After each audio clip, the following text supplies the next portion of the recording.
Aleluia. Quero saudá-los com a graça e a paz de Jesus, amém? Aleluia. A gente sempre começa com uma gotinha de sabedoria, um bizu de Deus, né? Eu queria levá-los a Eclesiastes capítulo 8. Abra sua Bíblia em Eclesiastes capítulo 8. Eu tenho certeza que essa palavra que a gente vai ler aqui, ela é resposta, aliás, nem resposta é, indagação, acho que da maioria dos seres humanos, os que já viveram, os que estão vivos, os que vão viver. Porque é como é que eu diria isso aqui? Isso aqui é uma revelação que vem de uma pergunta que todos nós fazemos. Quer ver? Vamos lá. Eclesiastes capítulo 8, versículo 14. Você já abriu? Amém? Ainda há outra vaidade que se faz sobre a terra. Que vaidade é essa? Há justos. Eclesiastes 8. É isso mesmo? Há justos a quem sucede segundo as obras dos ímpios, e há ímpios a quem sucede segundo as obras dos justos. Eu disse que também isso é vaidade. Vou repetir. Há justos a quem sucede segundo as obras dos ímpios, e há ímpios a quem sucede segundo as obras dos justos. Traduzindo, há ímpios que, embora ímpios, coisas boas acontecem à vida deles. E há pessoas que são justas, que, embora justas, coisas ruins acontecem à vida dela. A indagação é: por que coisas boas acontecem a pessoas ruins? E por que coisas ruins acontecem a pessoas boas? Já fez essa pergunta alguma vez na sua vida? Pô, o cara não vale nada, meu Deus do céu, e o cara parece que tudo dá certo para ele. Agora, uma pessoa tão boa, meu Deus do céu, essa pessoa tão... Meu Deus, essa mulher é uma santa. Como é que pode uma coisa tão trágica acontecer numa pessoa tão boa como essa? Já perguntou isso ou não já? Já pensou isso ou não já? Não é? É o que o sábio está dizendo aqui. Senta um pouquinho. Vamos tentar entender isso aqui. Eu cheguei de Goiânia agora há pouco.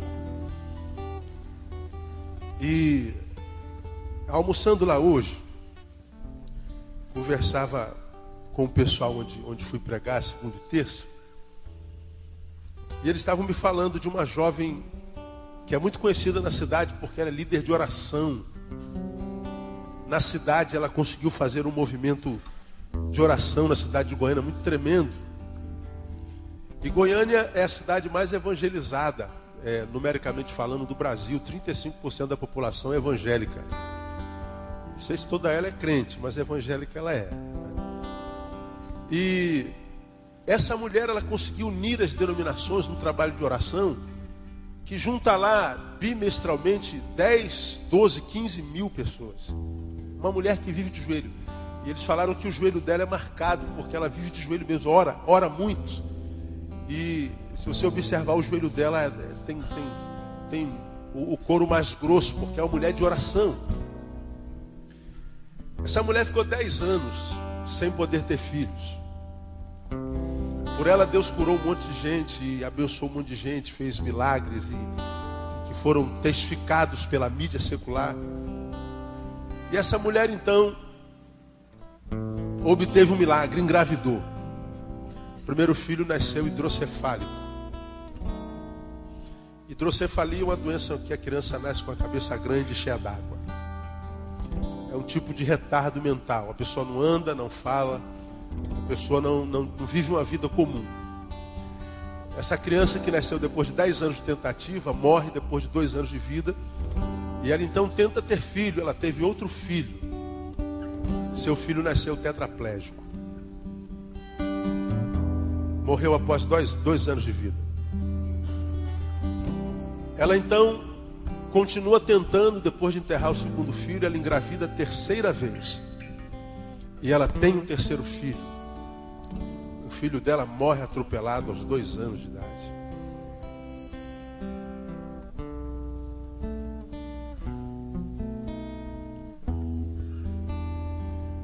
ela tenta e tem um terceiro filho. O quarto filho, já com mais de 30 anos, nasce o quarto filho perfeito. Perfeito. E no primeiro ano de vida, contrai uma doença que dá em cada 10 milhões de habitantes. O nome eu não consigo me lembrar. E a criança morre aos 2 anos de idade. Ela teve o primeiro filho aos 10 anos, depois de 10 anos de casamento. E depois desses 10 anos teve 4 filhos, todos eles morrem aos 2 anos de idade. E ela não tem filho mais.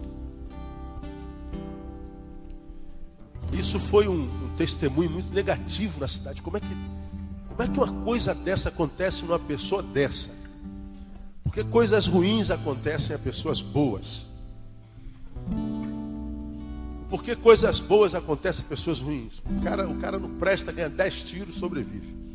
O sujeito é bom a beça, tropeça no meio-fio, bate a cabeça e morre. E a gente passa pela vida fazendo perguntas assim. E o pior, nunca encontra resposta. E a gente fica desesperado por alguém que vem e fale. Eu tenho certeza que quando eu introduzir esse assunto, você deve ter pensado, o pastor Neil vai responder essa pergunta. Aí o cara é fera, né? O cara vai dar uma resposta. Por que coisas ruins acontecem a pessoas boas? O texto está dizendo que acontece a justos a quem sucede segundo as obras dos ímpios. E a ímpios que sucede segundo as obras dos justos. Ele diz que isso é vaidade. A palavra vaidade aqui é a mesma de Eclesiastes capítulo 2, que é a palavra que dá origem no português à palavra bafo. Isso é uma coisa que é tão rápida, tão incompreensível, que não adianta a gente mergulhar com sabedoria para tentar entender, que a gente não vai entender. E depois que ele fala que de fato, desde sempre, coisas boas acontecem aos maus, coisas más acontecem aos bons, mais adiante, no 17, ele fala o que nós falaríamos, escreve o que nós escreveríamos, com a diferença que ele escreveu pelo Espírito Santo.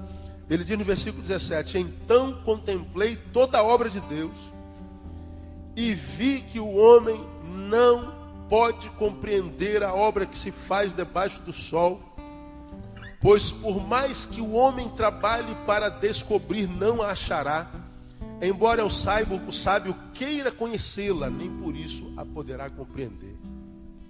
Você sabe quem escreveu o Eclesiastes, não sabe? Como é o nome dele? Lembra quem foi Salomão? Aquele molequinho que com 11 anos tem uma proposta maravilhosa de Deus. Moleque, gostei de você, me pede o que você quiser, eu te dou.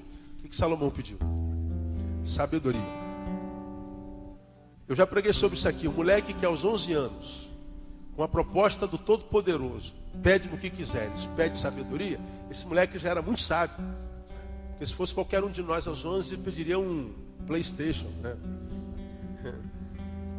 Pediria um tênis Nike, uma viagem para Disneylândia, né? O moleque pede sabedoria. E a Bíblia diz que Salomão foi o homem mais sábio que passou pela terra. Mais sábio. E ele então está contemplando com a sabedoria que Deus deu a ele. Veja, Deus deu a ele. Só que mesmo que tenha sido Deus que tivesse dado a ele, ele continua um ser humano limitado, de modo que a sabedoria de Deus habita no ser limitado. E mesmo esse ser limitado, com a sabedoria de Deus, quando começa a analisar as obras de Deus, ele diz assim, olha, ninguém pode entender. De modo que, amado, o máximo que a gente pode fazer mesmo é concordar ou discordar. Entender não. Quem discorda, discorda porque não entendeu. E quem concorda, concorda porque a despeito do que não entende, conhece a Deus e o seu amor e o seu caráter, diz assim, Senhor, eu não entendo nada, mas eu me submeto, porque eu sei quem tu és e tu sabes o que fazes.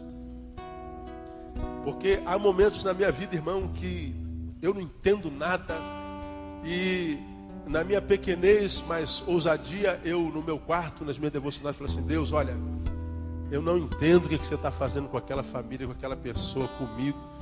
Eu não entendo nada que tu estás fazendo. Aliás, eu nem concordo. Se o senhor me pedisse a opinião, eu falo, não concordo com o senhor, acho que o senhor está errado. Mas como tu nunca vais pedir minha opinião, embora eu não entenda, pela fé eu digo, tu és o Senhor e eu sou o servo, eu me submeto. Então, estou terminando minha gotinha. De um lado, ele revela, você é bom? Sou, pastor, coisas ruins vão acontecer a você. Você é mau? Sou, pastor, coisas boas vão acontecer com você. Você está vivo, isso é coisa boa. Você nasceu. Então, o que acontece conosco nem sempre tem a ver com a qualidade de vida que a gente vive. Tentar entender isso e responder isso é trabalho vão. Diz a palavra, ninguém consegue. Nem Salomão, com a sabedoria de Deus, entendeu. Olha, o que a gente faz então, pastor? Aí a gente volta para o versículo 15. No 14 ele diz que coisa boa acontece aos maus e coisa má acontece aos bons. No 17 ele diz que não tem como entender isso. Aí ele diz como é que é sobreviver a isso. No capítulo 15 ele diz, exalto, pois, a alegria. Porquanto o homem nenhuma coisa melhor tem debaixo do sol do que comer, beber e alegrar-se. Porque isso o acompanhará no seu trabalho, nos dias da sua vida que Deus lhe dá debaixo do sol. Bom, se coisa boa acontece ao mal, coisa má acontece ao bom, e eu não posso entender isso, então eu não vou ficar pensando sobre isso, eu vou me alegrar. Eu vou exaltar a alegria. Porque a maioria de nós que somos vencidos pela dor, não pratica isso aqui. Quando a alegria chega na nossa vida, alcançamos uma vitória, a gente celebra um tempinho só. Você passou no concurso público, estudou feito um miserável, condenado. Passou no concurso público, o que você faz? Faz um churrasco para a família, para os amigos. Esse churrasco dura um dia. Você vai para o emprego, celebra. Puxa, estou no emprego, legal. Mas a alegria da vitória dura um dia, 2 dias, 3 dias. Agora, quando você descobre que o teu nome está na lista de desempregado, e é desempregado, você curte o tempo todo que está desempregado, a dor. A dor em nós dura mais do que a alegria. A gente comemora, dando tempo, valor, atenção às dores, muito mais do que comemora e celebra as nossas vitórias.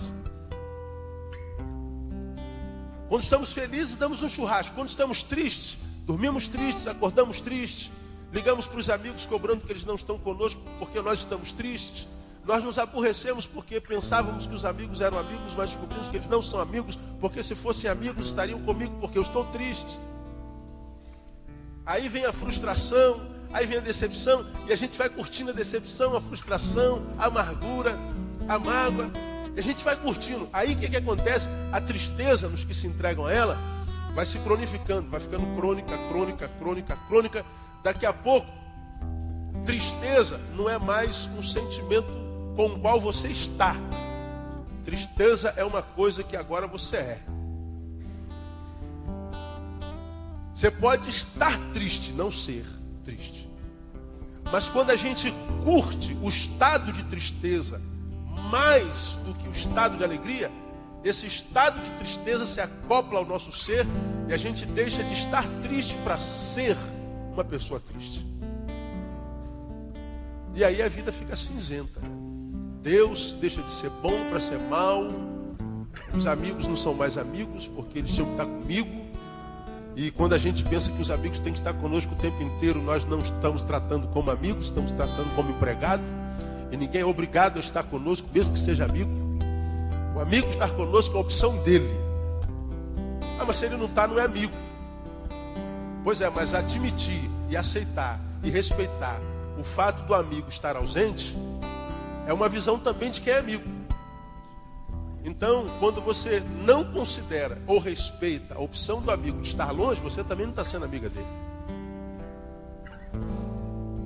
Então, amados, eu não tenho a menor ideia do que aconteceu com aquela mulher. Não sei por que Deus permitiu um negócio desse.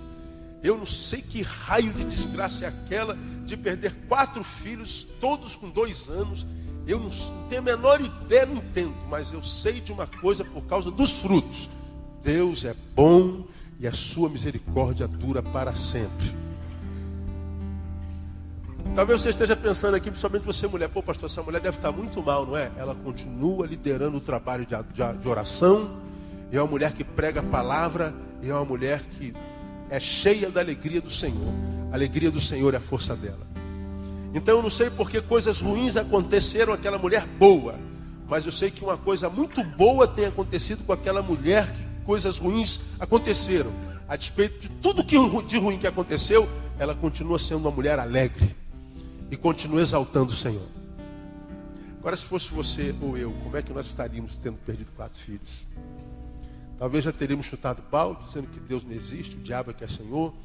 Já estaríamos carcomidos por uma depressão profunda, por uma síndrome de pânico, nos achando os seres mais inferiores do planeta Terra, nos achando as mais porcarias, nascemos para perder, e já estaríamos carcomidos pela desgraça. Morreríamos antes da morte chegar. Então a gente sempre se prende no lado mal. Então quando eu recebi essa informação, eu fiquei chocado. Mas ao invés de permanecer chocado com o mal, eu preferi exaltar a alegria. E a alegria daquela mulher me abençoou muito. Então, amado, guarda essa palavra no teu coração, você que ainda tem ouvido. Porque seja você bom ou mal, coisas boas e ruins vão acontecer com você. E ficar nessa, mas por quê? Por quê? Porque se eu quero entender, você não vai entender muitas das coisas que acontecem contigo. Você não entende porque o mal acontece contigo, que é bom, mas também, se fosse honesto, não entenderia porque tanto bem acontece contigo, uma vez que você sabe que não é tão bom assim. A gente reclama que a gente não tem o prêmio da nossa bondade, mas não se alegra que a gente não tem o castigo da nossa perversidade. Qual o salário do pecado? Quantos pecaram? Todos. Como você deveria estar agora? Morto. Você está vivo, não está? Merece isso? Não. A gente não questiona esse bem que nós maus merecemos. A gente só questiona o mal que nós bons não merecemos. Portanto, o problema é sempre de ponto de vista, nunca é de Deus. Deus está absolvido de tudo. E se nós o condenamos, o problema está no juiz. Naquele que impõe juízo. Por isso que a Bíblia diz que um dos maiores dons e bens que Ele pode dar a um ser humano é sabedoria. Se algum de vós tem falta de sabedoria, peça a Deus, que a todos dá e não cobra nada. Porque é a sabedoria que nos impede de nos prostrarmos diante dos inimigos que aparecem diante de nós como um Golias, mas que na verdade é uma mosca disfarçada. Sabe que o diabo ele pode se disfarçar e se transformar até em quê? Anjo de luz. Então ele pode se disfarçar num Golias, às vezes é uma mosca. Tem um leão querendo te comer. Se tu disser o leão, vai descobrir que é um gatinho. Quem está entendendo? Eu estou entendendo, pastor. Então peça a Deus sabedoria. Porque coisa boa vai acontecer quem é mal, coisa má vai acontecer quem é boa. E a gente não vai entender isso nunca. Então exalte a alegria. Prenda-se ao positivo. Porque se você se prende ao positivo, o positivo é o lado dentro do qual você vai viver.